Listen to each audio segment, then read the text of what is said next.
Hi, I'm Deborah Hamilton. Welcome to my podcast, Why Do Pets Matter? 10 years ago, with my iPhone and a script, I recorded the first episode of the Ultimate Pet Resolution Summit, which chatted with experts about conflicts over animals. Our conversations were intimate, honest, and illustrated how disagreements over animals occur and how those disagreements can reshape people's lives and relationships. In November 2019, I started Why Do Pets Matter, a new podcast that continued these informative discussions. I'm so excited to have you here with me, continuing my exploration into a more meaningful conversation about why pets matter to all of us. My guests and I will share ideas, stories, and experiences straight from the heart, unscripted and holistic. From the bravest moments to the most brokenhearted, we will explore how to resolve disagreements over animals differently. One thing I know for sure is I want to have more meaningful conversations that will help all of us unlock that deeply felt human-animal bond that drives the emotions of conflict. Today we're talking with Gary Friedman. He is my mentor, and he's also the co-founder of the Center for Understanding. We talk about how mediation can help people who are in conflict over animals retain relationships going forward. Let's hear what he has to say. Hi, it's Deborah Hamilton, and I'm here with Gary Friedman, one of my dearest mentors. He is the co-founder of the Center for Understanding out in Northern California. I have to say that for total transparency, I am a student of the Center for Understanding as well as a member of the board of directors because I so believe in this process for the resolution of conflicts between people over animals that Gary had to be on. He is also the subject of a fabulous new best-selling book by Amanda Ripley, and it's called High Conflict. He also has written 2 books of his own, Inside Out and Challenging Conflict. Mediation Through Understanding. And then the first book I ever wrote was called The Guide to Divorce Mediation. I love that book. I have that one too. So everyone, I have all of these books. And Gary, we always ask our first question, which is, why do pets matter to you? Yeah. Well, you've hit the most insane part of my being when you start talking about pets, because I'm completely devoted to our pet, Artie, a mutt, and who was, a rescue dog.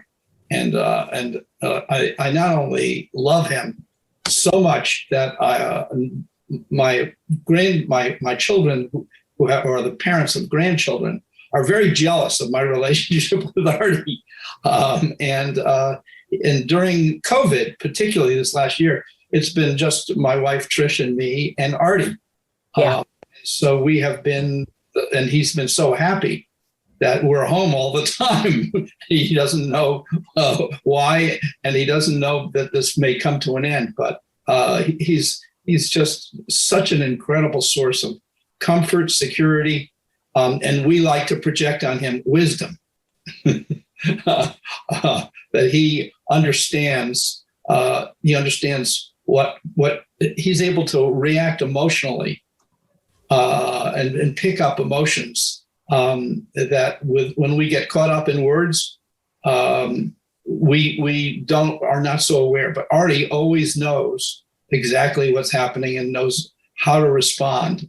And in my mediation practice, Artie has often come when we were live and been in the room, unless people for some reason or another don't want him in the room.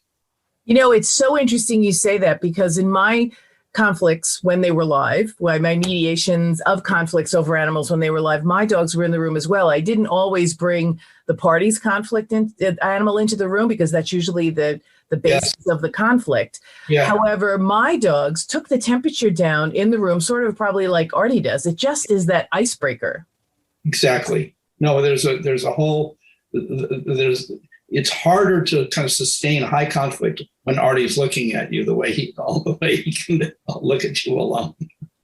Well, many years ago, I took training with Gary, and I walked up to him and said, I'd like to apply this method of conflict resolution to people in conflict over animals. And Gary is solely responsible for the next 11 years of my life, where that's all I've done. And I'd like you, Gary, to help the audience and the listeners understand about that conflict trap, because the conflict trap is what is going to make the disagreement about animals so positional. Yes. Yeah, no, I think that, it can be anything that people get into a fight about. And when they get into a fight about whatever it is they're fighting about, it often, touches them in places that, really connect to their identities and their the things that are really most important to them in their lives. And so having animals generate huge amounts of affection and attachment, just as our kids do, and in some ways easier because they're easier to handle mostly than our kids. And they don't take sides. I often say to my clients in conflict, unfortunately, your pet doesn't hate your ex. Well, the reality in my family, however, is our dog does take sides. He loves Trish way more than me. He's completely attached to her. And so we have me feed him to try to create more attachment, but it's there. It's so strong in him and it's so instinctual that, yes, he's on her side. It's interesting. That's the same thing at my house, because I, of course, raise Irish setters and have a number of them. And my husband will say that they don't even pay attention to him when I'm not home. Yet when Trish leaves and when I leave, I'm sure Artie is your best friend. We have our little love fest when she's gone. Right? Oh, yeah. They are very opportunistic about love the one you're with. That's right. Right. That's right. So here we are, we're in the middle of COVID. Everyone has gotten animals. Some relationships have broken up. And in my practice, the ability to have a conversation about sharing pets once a relationship breaks up is almost impossible. It's sort of like I must take this animal with me and it would be better off with me. How do you suggest for the audience listening, how do you start that conversation in a way that keeps the benefits and the best interests of the pet top of mind? Because that's not what the court does. It's property. So the court's going to award it to one or the other. But if you use mediation, you can often have a way to share the pet without this high conflict. Yeah, no, I think that the trap is we want, we're trying to move on with our lives. And so we want the things from our lives that we want to be in the future. And we don't want the things that we don't want, which is often the spouse. Right. So, especially in divorce situations, there's always a question of whether this is a mutually decided divorce or one person wants out and the other one doesn't. And so sometimes the pet is compensation for the person who's leaving for them to feel less guilty. It's true. Keep going. Yeah. Or sometimes the pet is, I will never forgive you. And so even though I know this pet is really important to you, what I really want is this is my way of finding. Really hurting you. Yeah. Yeah. You weaponize, like you weaponize children, you weaponize the dog. Yeah. You did something really bad and this is the price you have to pay for it. Get with it. Yeah. So we see all kinds of dynamics, including neither of us want the pet. And we're going to, so who are we going to give the pet away? And sometimes those conflicts are, you're treating the pet just like you treated me, just kind of throwing me away when I got old type of thing. Right. Right. So, so it's amazing. What's amazing is how strong and deep the feelings are that, and this is why the courts are such a bad place to deal with this, because if there's going to be any coming together of the people around the conflict around the pet, the conversation is going to have to take place at a level that's much deeper than the kinds of conversations that would happen looking to the law or how the courts would look at it. And so there will be no coming together in any way that's real unless there's a genuine conversation. And that's where mediation, I think, at least provides the opportunity for people to have that conversation. And there are certain questions you ask the people when they're having the conversation. Some of them include what's behind that, what you say, because sometimes they say such inflammatory things. And Yes. You really, as the neutral, want to get behind why they said that. Tell me a little bit more about how that sentence helps people understand the other party's feelings. Yeah. Well, I mean, almost always when we see anger or aggressiveness, we know that that's the feeling that's kind of on top, and underneath there's usually pain and isolation and loneliness and all the things that people go through when they're coming apart or whatever they're feeling they're going to lose. So the question of, why is that important to you? Or can you tell me, you seem to be, when they say how angry they are, so you're really upset. Can you just give that a voice and tell me, exactly what it is that's most upsetting to you? And then we follow what we call the why trail, which is, and what is there about that that's so important to you? And oftentimes, in some ways, even more than with the kids, people feel a license to be able to blast each other around the pet, because the pet, it's not the pet, although it is the pet too. It's the pet and it's not the pet, but it's always the relationship. Yeah. And so, and there's always the question in mediation about whether we're going to have a conversation about the relationship, what happened. If it's a divorce, coming to terms with what happened is a huge undertaking for people.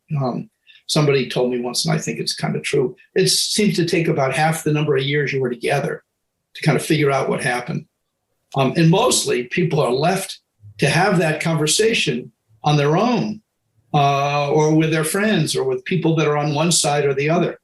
But the opportunity in mediation is to have the conversation where there can be at least a little bit of the understanding of what happened. And of course, the pet can be the focus that leads into that conversation, and having the love that people feel if both of them love the pet. Just as with the kids, there is that commonality that we can draw upon, because there's a way in which these two people both understand potentially what's happening with the other person better than anybody from the outside ever could, which is why mediation makes so much sense. Who would you want to put in charge of those decisions about what's going to happen, other than the people that created the situation and are having to live with the result? And it's not an easy process, mediation. People often categorize mediation as you don't have a good case, so you're going to go to mediation and try to twist arms or something. And I find, and I've asked you on a number of our trainings, I feel like I'm the one working the hardest in the room. And you say, well, then you're missing something. And I usually am. And I go back and look. But really, mediation is not the lazy man's way out of a conflict. Well, it takes courage. It takes courage to have a conversation with someone who you disagree with. And it takes courage to have a particular kind of conversation other than just letting them have the gift of your anger. It's kind of a grown-up thing, realizing, even though the mediator is there, and people often will act like they want to convince the mediator to be on their side, it doesn't do them any good. The mediator is convinced that they should be on one side, because in fact, it has to be both people that are satisfied with the decision that's made. So that is a whole different mindset than the kind of the binary mindset of who's right and who's wrong, or who's going to win, who's going to lose. And of course, all of the kind of stupid kinds of conversations that people have about where, you can't divide a pet any more than you can divide a child. You have to recognize that the pet has attachment, and the people both have attachment, and working something out that kind of recognizes what's been important to people in their lives, but also looking forward represents part of the life. So if the most painful situations, of course, are where there's going to be a move away, where one person's going to be moving far enough away so there's no back and forth with the pet. But the most wonderful kinds of creative solutions can come when people are in the same kind of area of feeling like, oh, there could be some kind of sharing, or I'm not the only one responsible for this, or, when we have vet bills, or we have painful situations, or when we're going away, we want some autonomy in our lives, and that if there's a good relationship, there's a kind of more ease that happens. And actually, it's often the pet that will kind of grease the wheels for the people recognizing, yes, this is good. We share this love for this pet, and the pet seems to love us both. It's so great you said that, because you wrapped up 3 or 4 of the reasons why I do what I do, because, unfortunately, the pet doesn't hate your ex is one of them. But in the grand scheme of things, if one party doesn't want to see the other party ever again, there are cottage industries that transfer pets from one to another. True, you have to have a calendar so that you can do it. But at the very least, I loved when you said, there's a love here. And if something comes up, either a vet bill, when the courts give a dog to one person without, and then ask that person to think about including the other person, which I often find so contrite, because you've already given it to the other person. What is in it for that person to share with the other person? You've already told them they were right in this right and wrong binary discussion. So they're not going to, unless they, of course, then add to the fuel to the fire, that, the court found me right. And you and I both know that often happens. So if a dog gets sick, you can't really call the moneyed spouse, which usually doesn't get the animal because they're out working and the other spouse is home with the dog. So how do you have that conversation where they actually think about, like you and Trish, what's in the best interest of Artie? So we said at the beginning that Artie loves Trish, but when Trish is gone, Artie loves you. So if Trish is going on vacation, how hard would it be for her to say, listen, I'd like you to take Artie instead of putting him in a kennel because he really hates kennels? Yeah, no, I think that's the challenge, is to be able to first, can we have the conversation? As you said before, to come into mediation means we're going to have a hard conversation. Yeah. It's in some ways, going to court, it's an easy conversation because you don't have to think about how the other person looks at it, and you don't have to understand them. All you have to do is figure out how to meet the points they make and rebut them. So this is different when it's the two of you making the decision. And actually, it offers a chance to have a much more stable outcome. I mean, once you've got a court decision, you have to enforce it. You have to enforce it. And almost always there's a way to kind of get back. It's almost never the last act, particularly, because it's a coercive result and people don't respond well to coercive results. And usually there's some way of kind of getting back. And if there is, it kind of keeps the pot boiling. Yeah. Maybe it's just a phone call of how, upset you are, regular. Or I want to talk to the dog. Whatever it would be. I just want him to hear my voice. Well, you can't hear your voice because if he hears your voice, he's going to be upset with me. Because, but all the things that we do try to make dogs into people. We anthropomorphize them. They are like children. And in a lot of ways, I know Artie probably is, especially after the 18 months in, quarantine, and my dogs are. I mean, I have human responses to some of the things that they do, but they are dogs. And that's sort of a blessing, I think. And I don't know if you agree that they have the ability to listen and forgive in a big way. Really, it's amazing. It's amazing. They have, there's just a comfort that comes and a safety in the sense of security and kind of, we see this even, it's not just a question of divorce, people coming to the end of life, and who do they want, surrounding them? Yeah.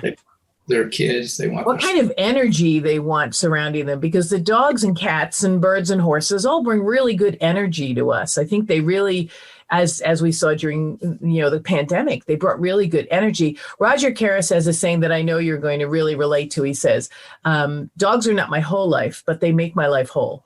Oh, that's wonderful.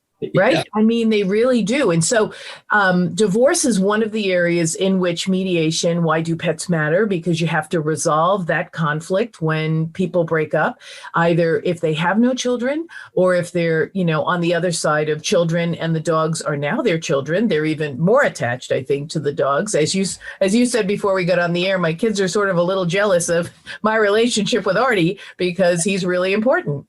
Right. So it's a lot better than their kids do in front of us. Yeah, I know. I'm sort of glad. I don't have grandkids yet, so I'm sort of glad I still have the dogs, and my kids are far enough away that I don't really have to worry about them, thank God. But the other piece that really works into this, why do pets matter? When breeders breed dogs and create contracts, attorneys create these contracts with a view toward making sure the animal is safe. But in the realm of breeder contracts, it has always been adversarial. And you and I had a short discussion before we got on the air about how it is that writing a contract and having the ability, like you said, mediation has you have those difficult discussions.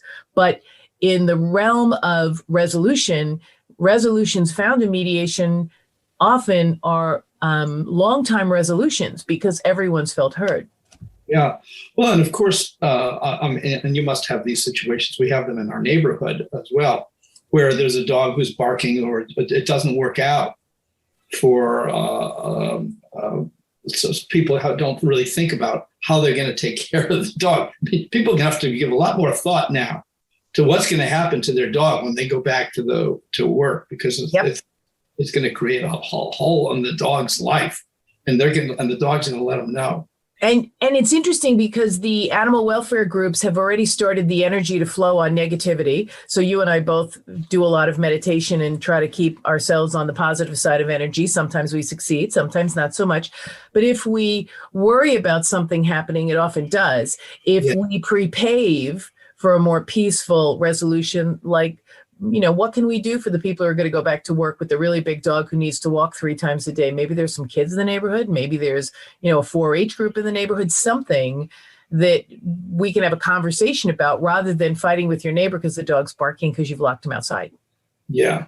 And also, it's also interesting how we respond to other people treating their dogs in ways that we don't approve of.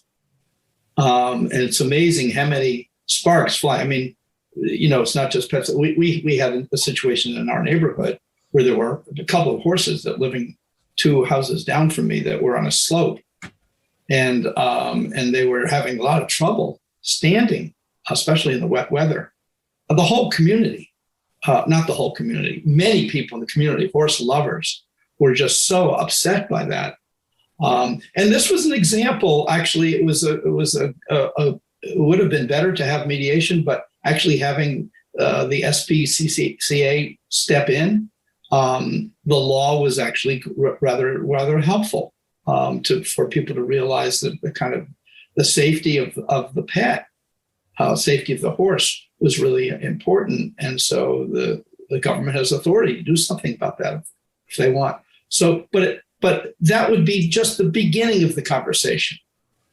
Unless we have the full out conversation, there's never peace about that. And I think in our neighborhood, there's still bitterness about what happened to those horses and how they had to be removed to a flat space, and the people that had them felt unfairly accused of not caring for their horses. There's so many different ways. That's so in my wheelhouse because I work with a number of rescues who go in and tell you what you're doing wrong, and this is the law, and this is how you should do it. And they involve the animal care and control person, say tethered dogs or horses not kept in big enough spaces or something like that.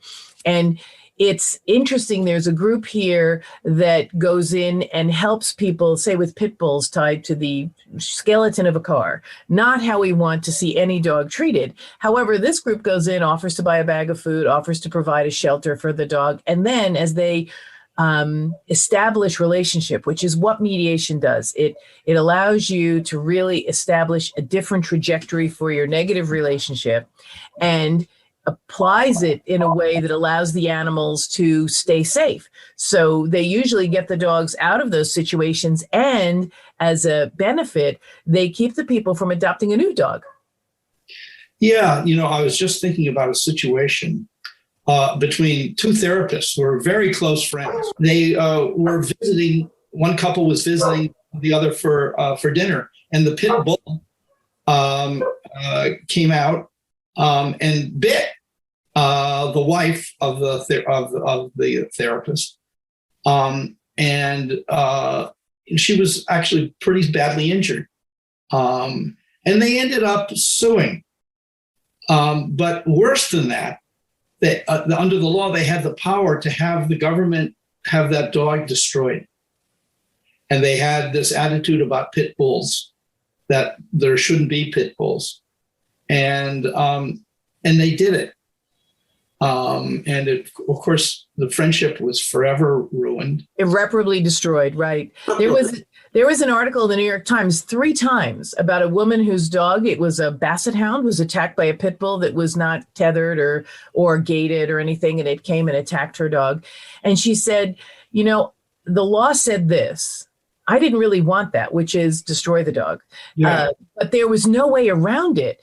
And I raised my hand and I wrote to them, and the animal care and control and the parties were not able to find a way to allow that conversation because the law said this.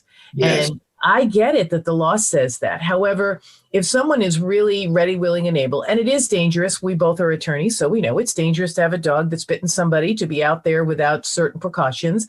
But if someone's willing to have a conversation, and this is all about what mediation is about, acknowledge what you need to do, acknowledge what happened in the past, acknowledge how you see the future, what you're willing to do, appreciate and allow for checks and balances so that we know you're doing it, so that the dog stays safe and you stay safe.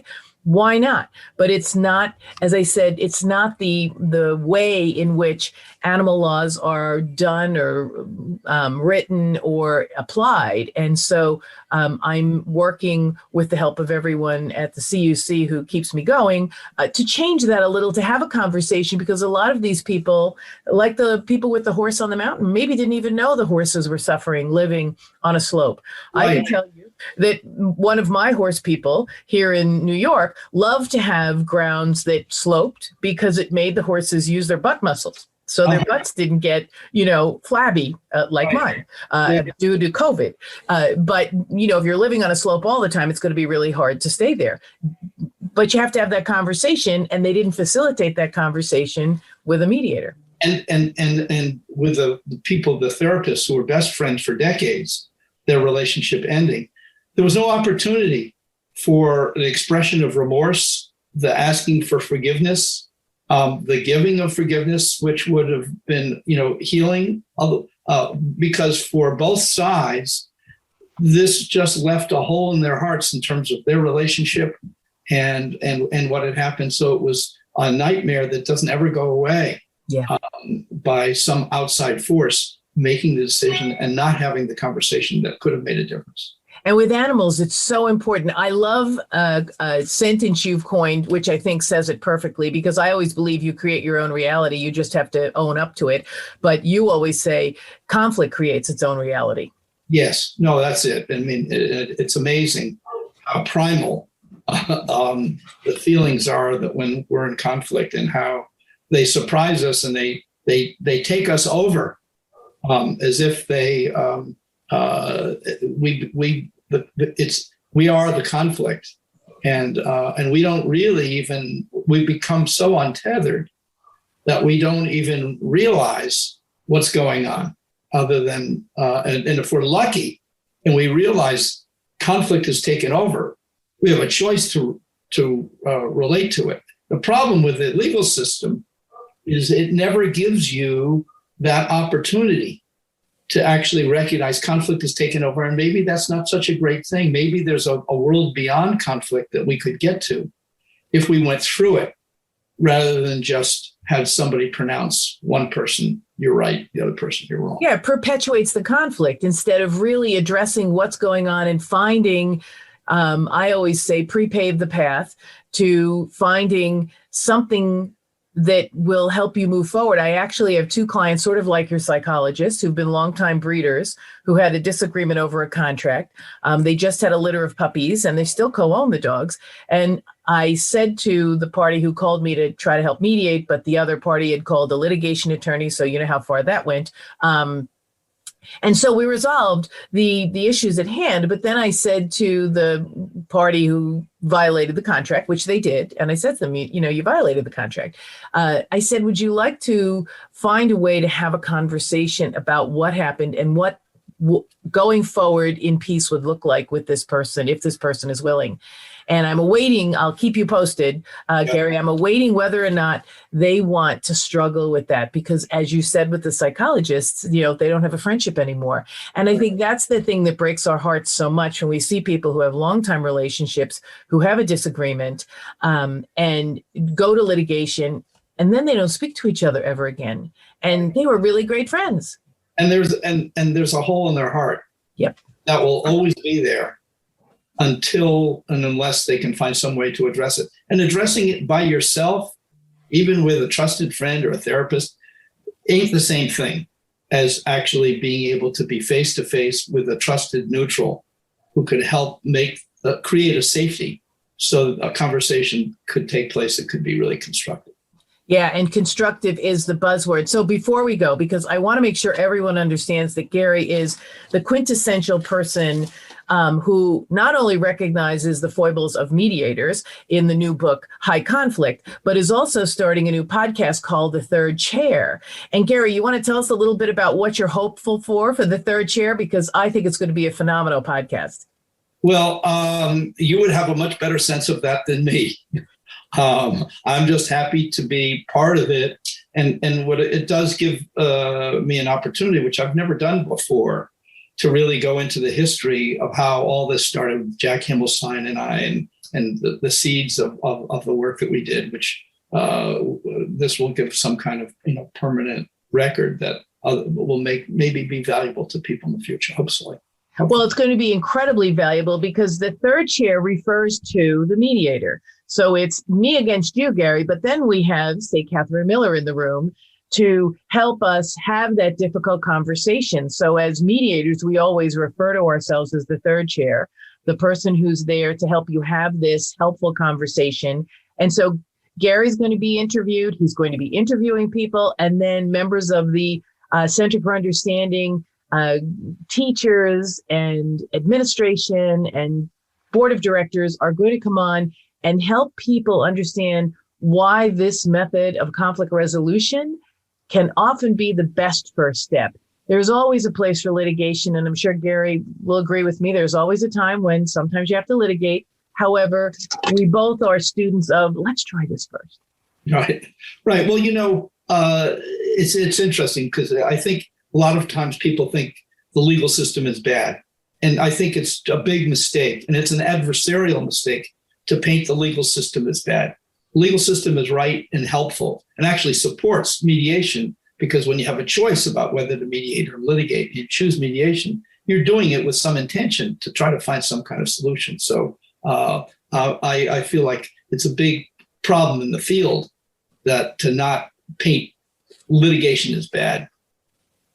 Well, I just want to thank you so much, Gary, for being on Why Do Pets Matter? And Gary, remember, is the co-founder of the Center for Understanding. He's an incredibly published, wonderful author. Don't leave one of his books out. And his recent triumph is the New York Times best-selling book where he has showcased High Conflict by Amanda Ripley. So until next time, remember, pets matter. Give them all a hug for me. This is Deborah Hamilton. Take care now. The Why Do Pets Matter podcast drops every Thursday and can be found on whichever platform you find your podcast. Subscribe now, invite your friends, and I cannot wait to have you join me in these conversations.